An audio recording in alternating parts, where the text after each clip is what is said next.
Hi, everyone, and welcome to Salima Speaks. Well, honestly, I try to help you people with so many things in your life. And today, we give energy to so many negative things. Like, for one, the idiot in the White House. We give so much energy to him. Even negative energy is okay for evil people. So some of us, first thing in the morning we look at the news, we look at the internet trying to figure out what is he doing now. Do you understand that energy is good for him? If you give the devil energy, that empowers him. So we need to stop giving him so much energy. And I've been guilty of that. I've posted things, I've seen things, but all these outrageous things that he does and nothing happens to him. He's happy about that. So honestly, focus on yourself more. Focus on yourself more. Focus on your children, your family. Focus on love, because that's evil. That's hatred. So why focus on that? Focus on positive things and not negative things. We must bring more positive things, especially us as Black people in this country. We need to start focusing on positive things for ourselves and our children. Okay? Thank you so much. And today we have a wonderful guest. We have Carl Williams. Hi, Carl. How you doing, Salima? And he's a fireman. And one of the most bravest people in the world are firemen. I always liked firemen. I wanted to be a fireman. Well, I wanted to marry one. I'm married now. Anyway, how are you? I'm good. How are you? Good. So tell me a little bit about yourself. Where are you originally from? Originally from South Philly, born and raised. Okay. What part? Point Breeze section. Oh, I know where that is. Okay. Yeah. Grew up there. Went to school in Jersey. Graduated from high school in Jersey and came back, started working. So what made you, as a child, is that something you wanted to do, become a fireman? I think it's every little guy's, dream to be a fireman, a cop, or, something in the community or whatever. Right. Now, were you raised by both parents? Yes, I was. Okay. Well, tell me a little bit about your childhood. Childhood was awesome. Okay. Like I said, grew up in the streets of South Philly. Went to school in Jersey. Now, do you think, so you had your father in the home? Yes. Great, which is so rare with us, so sad. I'm sad to say that. I had my father in the home also, but I found out so many people didn't. So I'm sure you have friends that didn't have the father in the home. And did you have friends that didn't? Plenty of them, yes. So did they migrate to your homes? I know a lot of my friends migrate to my home just to have that male experience, know? Yes, right. Mm-hmm. So they did? They did. Okay, and you had a positive experience with your dad? Yes. Okay, so are you close to your father? We're very close. So now you're a firefighter. Have you ever actually been involved in any fires? A couple of them. Tell me about that. I mean, there's not that much excitement. It happens so fast. Really? So by the time you get into it, it's already out. Now, when you like put that uniform on, that must be so powerful for you. I do believe so. It's a positive, positive character in the community.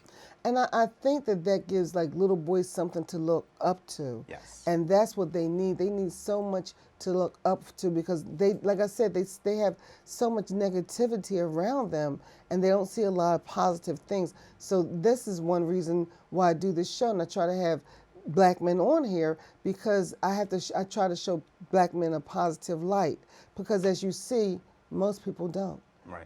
All we see Black men killing each other or killing somebody else or being killed, all negative things around Black men. So now, do you have children? I do. I have two, a boy and a girl. And you can say their names? Monet, she's 11, and Kassier, he's 10. Oh, Kassier. Yes. Now, where'd you get that name? Oh, man, picked it out of a hat, pretty much. Really? Yes. Kassier. So how do you spell that? Khasir. Oh, very, very interesting. So you think that so you are a big part of their lives? Yes. Mm-hmm. And that's so important. So important. So tell me something about yourself. So are you dating? Currently dating. Okay. Yes. Okay, and we're just, taking it, one day at a time. Okay, so have you ever been married? I've been married, yes. How long were you married? 2 years. Really? Yes. So not trying to get too personal, what happened there, do you think? We were just two different people. Really? Yes. So you didn't find that out before you got married? I mean, you see subtle signs, and you kind of ignore them in the beginning, and then, as time goes on, you only can deal with so much.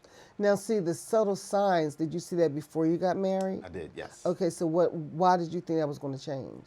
I didn't know, to tell you the truth. See, because so many people do that.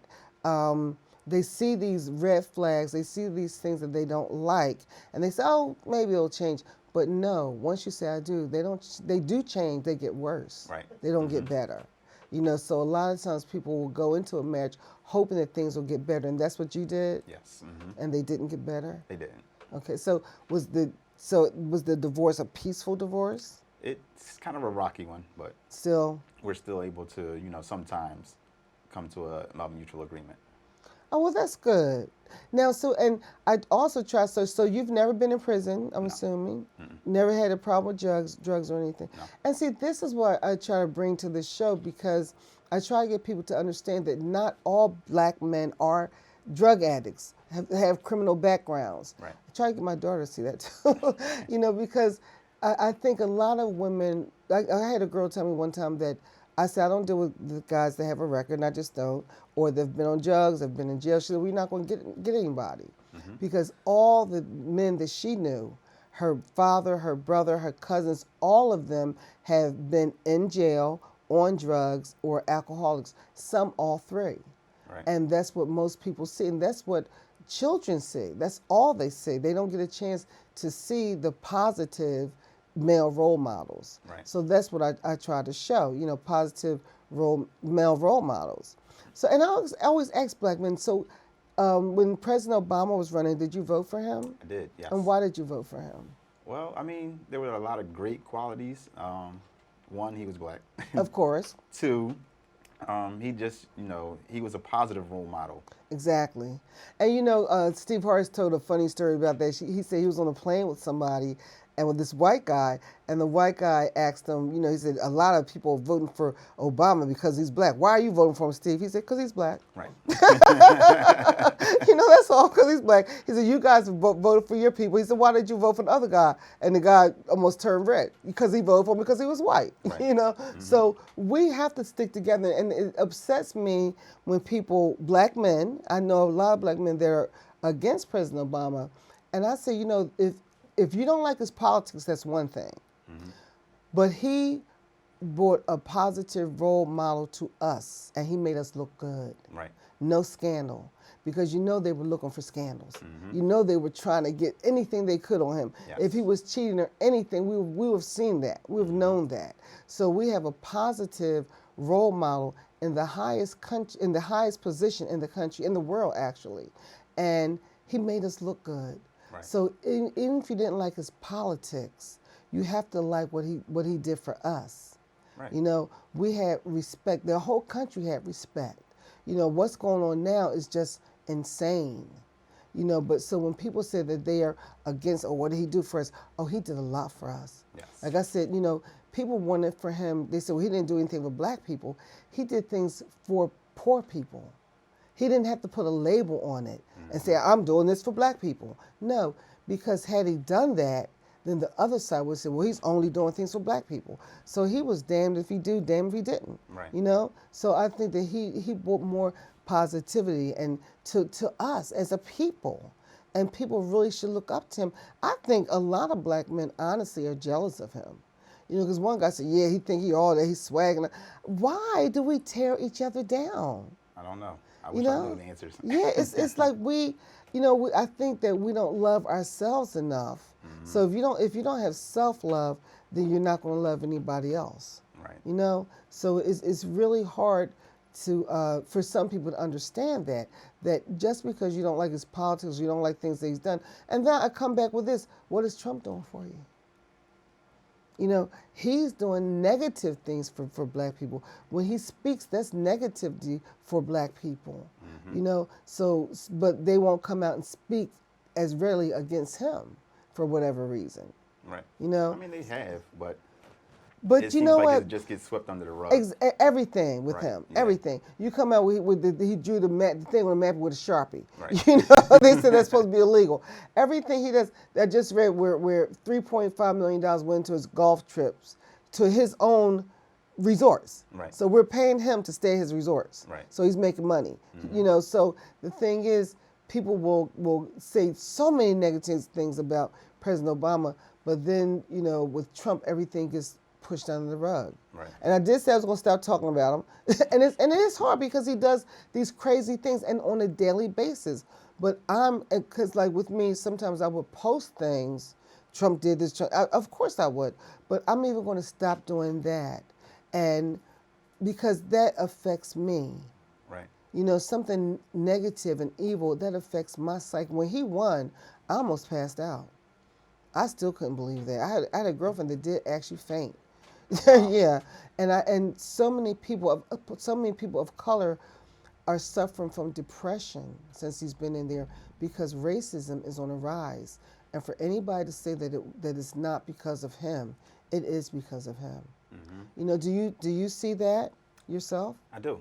What instances have you seen it in? I mean, it's blatantly on TV, like it's out in the open. It's exactly. not, trying to be hidden or anything. Yeah. Now, as a black father, what do you tell your son? You know, when he sees like dealing with police officers, do you tell him anything about that, or how do you handle that? So I've not gotten into that conversation with him just yet. Okay. I'm still working on, a couple other issues. Because he's 10 years old. Right. Which is sad. Tamir Rice was 12. Right. You know, and I really think with Tamir Rice, as a matter of fact, the police officer that murdered him just got hired at another police department. All right. And the sad thing is, before he joined the police department that he was in when he murdered Tamir, he had got fired from another police department. Right. Because he had anger issues. And they don't even look at the person's past. And when he got there, 2 minutes later, he shot this little boy. As soon as he got on the scene, he shot this little boy. And the little boy was probably taking out the gun to show him Mr. Policeman is a fake gun. Mm-hmm. He didn't even get a chance to do that.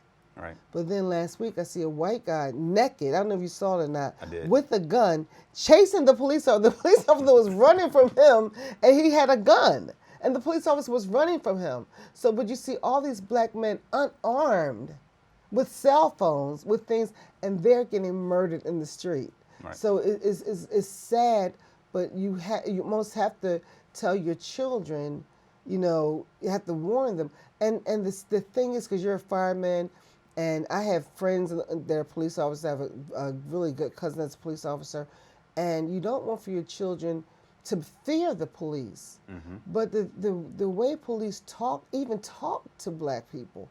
Years ago, my dad was a police officer. He was one of the first black police officers in Philadelphia. Oh, wow. He didn't last long on the force because the racism that he saw them commit against the citizens and the internal racism that he saw, he honestly almost had a nervous breakdown. Because he couldn't go along with the blue code. He couldn't stand to see them stop innocent black men and just beat them up for no reason. And yes, they did do that. Right. Yes, they did do that. And he saw that. And he couldn't just sit around not say anything. And when he would express his feelings, of course, the others would really attack him. And the other black police officers wouldn't even come to his aid. Oh, wow. Yeah. So, and I'm sure that happens so much now. All right. So what do you think? Do you think that the other police officers should come to the aid of, because if you're a police officer and you see somebody, another officer, white officer, beating up a black kid or beating up a black man, and you know it's wrong, would you say anything? I think you should speak up. Exactly. Because if you don't, nothing gets done. But then the retaliation. Right. Because I was just looking at with a female officer spoke up and they fired her. All right. So I think a lot of people want to keep their jobs. So if that was you, how would you handle that? Would you speak up and lose your job? I would have to speak up. And lose your job? I'm sorry. I would have to speak up just because I can't see wrongdoing and not say something or do something. Right.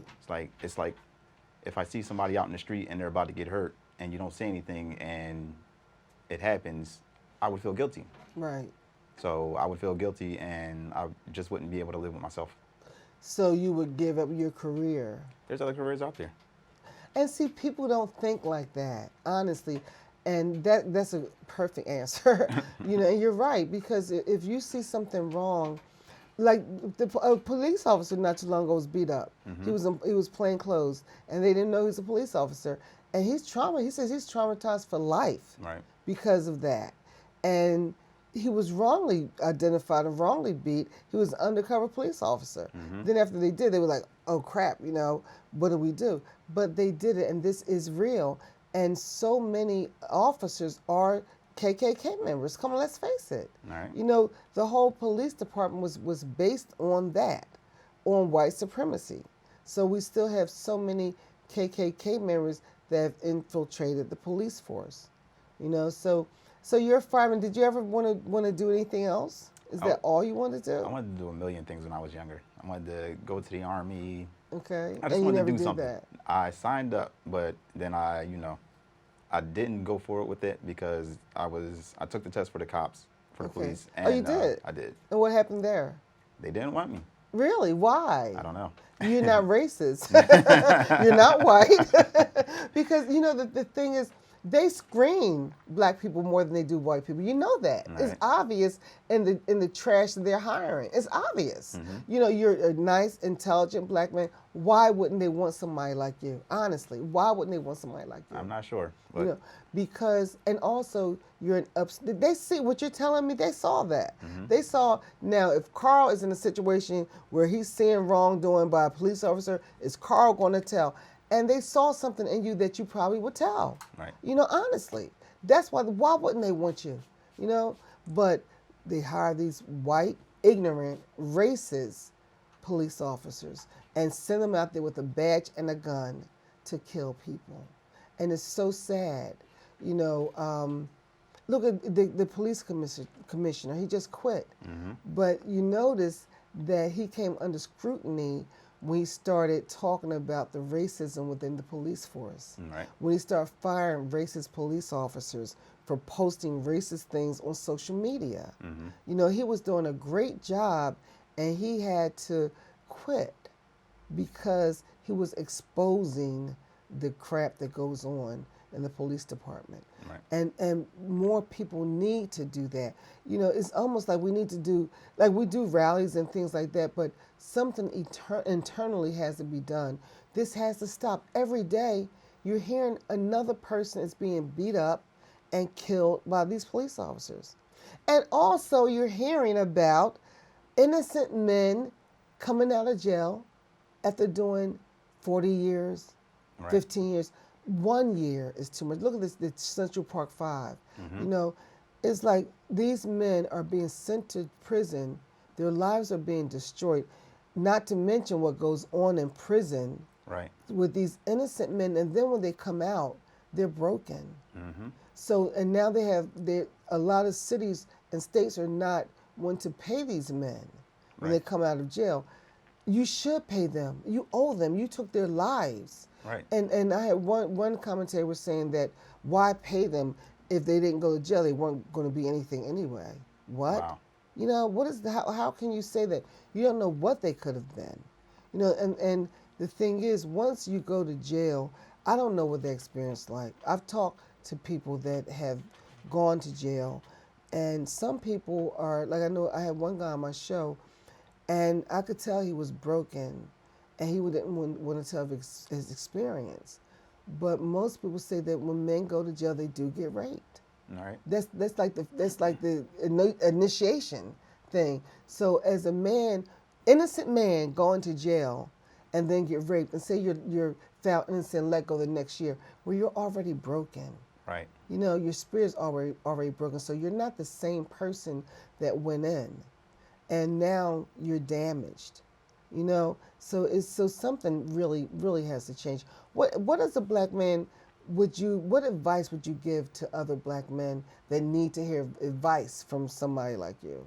I would tell them to stay positive. I mean, I know that everybody's going through something. Right. And just know that, you're not the only one dealing with, your situation. It might be somebody that, you're in the same room with, going through the same thing that you're going through. You have to stay positive. You have to always look beyond the situation that you're in now. Right. Now, when you were growing up, did they have like gang wars and stuff like that? Oh, yes, many of them. Okay, so were you in a gang? I was kind of, but, my parents were, very strict and on top of us. Okay. So we weren't, that involved. But did you have to become a part of the gang, you felt? I didn't have to be. It was my own choice. Okay. Because I know like some little guys say that the gangs would beat them up if they didn't join them. Right. So that's why they joined. Right. But that wasn't you joined because you. Now, did you want to do it because you felt like a big guy being a part of a gang? No, not really. Majority of my friends were in it. Okay. So I was like, all right, well, this is where all of these guys hang out with, so I'm going to do the same thing. And see, now in my day, we're a few years apart, over 20 years. In my day, the gangs they would fight. I had a really good friend that got really hurt, brain damage from. He wasn't in the gang, but he was from South Philly, near where you're from, as a matter of fact, Point Breeze Avenue, and he came to see me and my friends. And one of the neighborhood guys that was in a gang hit him in the head with a steel cane. oh wow. And I'll never forget, bust his head open. I had blood all over me at 13 years old, and the guy was brain damaged. So they would fight with canes and bricks and things like that. But now in your day, did your gang, were they into like guns and things like that? Now when you were coming up, were they still doing the turf war thing? Like you're from here and you're from there, and was that the reason for the gang? Not really. I mean, like we pretty much went wherever we wanted to go. Like, okay. And like I said, my parents, they played a big role in our lives because, like I said, we were kind of sheltered, but we weren't. We were trying to test the waters to see what we could do. But then once we got home, it was like, you had to turn everything off and, you had to do exactly what your parents said. Okay. So my mom and dad, they played major roles in our lives. My grandparents did the same thing. Like I told you, we went to school in Jersey. Right. So that also took us out of our element for a little while. So by the time we got back, to South Philly or whatever, everybody was like, all right, well, we're going to hang outside for a little bit. And my parents were like, well, no, you got homework to do. Okay. You got to do this. You got to do that before you can do anything. Right. And that would take us, for most of the night. So. Now you said us. You have siblings? Yes, my brother and my sister. Okay. Older, younger? My brother's younger than I am. My sister's older. Okay. Now, was your brother in the gang also? No, he wasn't in the same one I was. If he was, and if he did, I don't know about it. Now, so what does your brother do? My brother, he owns his own business. Oh wow, very and good. He, I don't know what he does at night. He works at night also, overnight. Okay. But he owns his own business. He owns his own like cleanup company. Oh really? Yeah. Okay, very good. And that's what I'm saying. I try to let people know that it does make a difference when you have two parents in the home. Yes. A lot of people don't realize that, and like it upsets me when somebody women say, "I don't need a man. I don't need a man," but your children need a father. Yes. Your children need a positive role model. So maybe you don't need a man, but your children do. And that's such a positive thing to have a positive role model in the home. Right. So I appreciate men like you. And I'm so sorry the police department didn't want you. Oh. I think you would have made a great cop. I think I had the better choice. Well, the fireman, you think you'd rather be a firefighter? Why? Well, I know a couple of cops, and before I got on the job or whatever, and I told them, I'm like, oh yeah, I'm taking the test. Can I use you as a reference? And they were like, why are you taking the test for this? Really? Yeah. So they were like, I think you should, become a fireman. So I applied for that test. So why do you think they said that? Why are you taking the test for this? I'm not sure. I never asked. You never asked them? So, but they were trying to discourage you from taking the test? I don't think discouraging me. I just think they saw the difference between the two. Okay. And so maybe they thought that you weren't cut out to be a police officer? Not sure. Okay. But now, as far as the firefighter, was that hard to get into? Well, when I did it, it wasn't as hard. And now it seems like it's a lot harder. So how long have you been a firefighter? 12 years. Oh, really? And how old are you? 38. Oh, so you were a young guy when you went in? Yes. Okay, now, do you live at the firehouse? Oh, you can technically say that, yes, sometimes. Oh, so how is that with dating? I would think that would be really hard. Well, so you had to deal with a special person, who realized, sometimes you're not coming home.